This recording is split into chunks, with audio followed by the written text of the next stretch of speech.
Okay, good afternoon, ladies. So this video will be a video recap of our discussion in Asian history, particularly our first topic, that is geography. So we will begin going back, reviewing what the definition of geography is, and then we will proceed looking at the different themes in geography. When we say geography, the first thing that comes to our mind, it is simply identifying places. It is locating particular places on a given platform, for example, a map or a globe. And at times also, it includes describing how a particular place is or looking at its characteristics and features. But we have to understand that geography is not just that very passive, not just that very academic, not just very scholarly way of looking at things. It's not just a discipline that engages us to identify places on a given platform.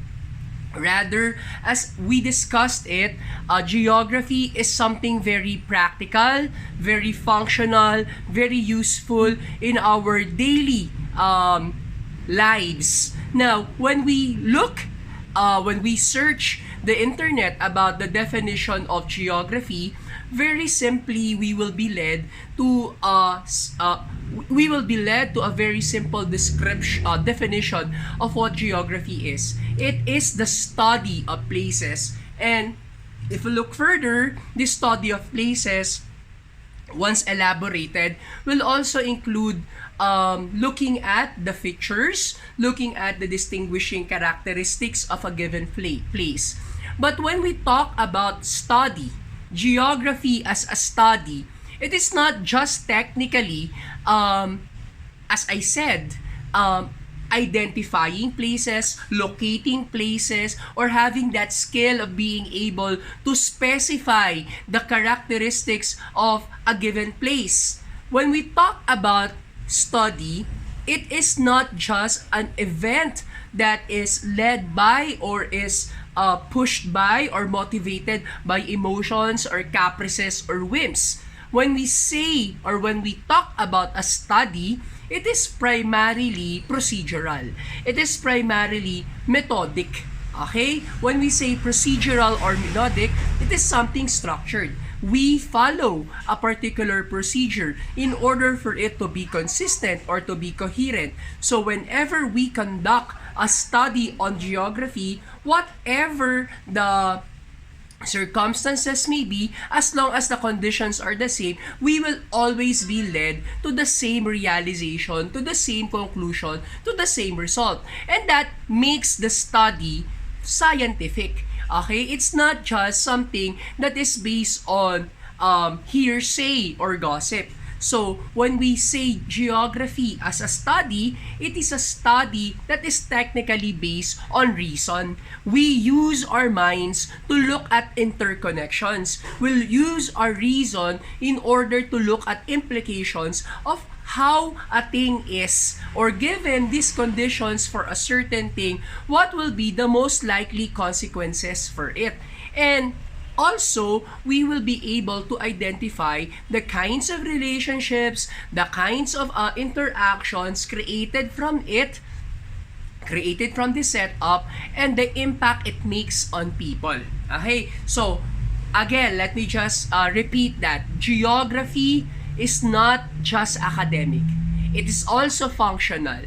But not because it's functional, it is justifiable to say that it is primarily based on emotion or caprice. Okay? It is still very much based on reason, very much follows methods, procedures in order for it to be consistent, to be coherent. That is what geography is. And geography is not just about places. It also talks about the kinds of interaction, the kinds of perspective that people are able to form about themselves and the relationship with the environment, about people, between individuals and communities, and the kinds of culture that are created from it. Thus, it's very important that we look at the 5 themes of geography. foremost among these themes of geography is what we call location. Location may either be absolute or relative location. When we say absolute, it is fixed, it is exact, it is permanent. So, under all circumstance, a particular place will always be located in that particular space. Okay? So, St. Paul will always be along St. Paul Road in Barangay Ugong, Pasig City. It will never happen that once we sleep and then we wake up, we then realize that St. Paul has already transferred or had been transferred to EDSA or along EDSA near Robinson. Because that will never happen. St. Paul will be fixed, will be always and permanently located along St. Paul Road. That's absolute. And how do we identify absoluteness? How do we measure it, or how do we state it? We state it by using addresses. We state it by using coordinates of longitude or latitude on the map. So, when we say, for example, given this degree, the Philippines will always be in these coordinates in the map. It will never happen that it will be changed to another coordinate just because of politics or economics. It will always be there. That's absolute. Now, when we say relative, relative will always be based on my perspective, on my perception, on my feeling, on my thoughts and ideas. For example, I feel that St. Paul Road, for example, I'm walking or I am driving, going to St. Paul Road, and I'm already in a Pioneer. I can say I feel that St. Paul Road is only 15 minutes away from where I am. Or if I want to be exact, I can say that St. Paul is found in the north, or is in the east or west or south.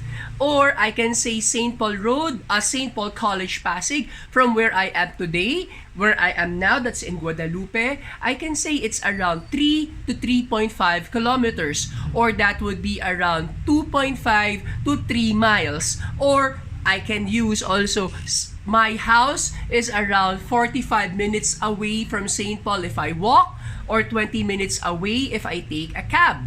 So, it will always be based on the context of where I am situated. It will always be based on my perspective, attitude, my perception of places according to me, who is the subject.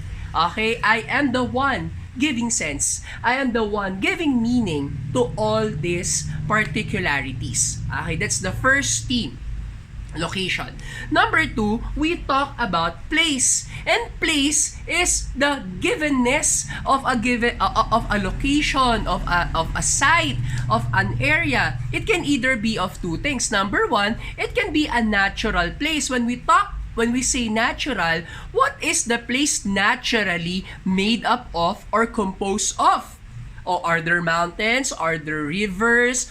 Is it near the sea? So naturally, these are the features located in that given site. So this is not created by anything else except by nature. And so it includes not just the physical attributes of a place. I mean the landform or the water form. It can also include the climate. It can also include the weather system or the patterns. The season. Do you expect that in the Philippines we will have snow soon? Of course not, because naturally the Philippines is located, I think,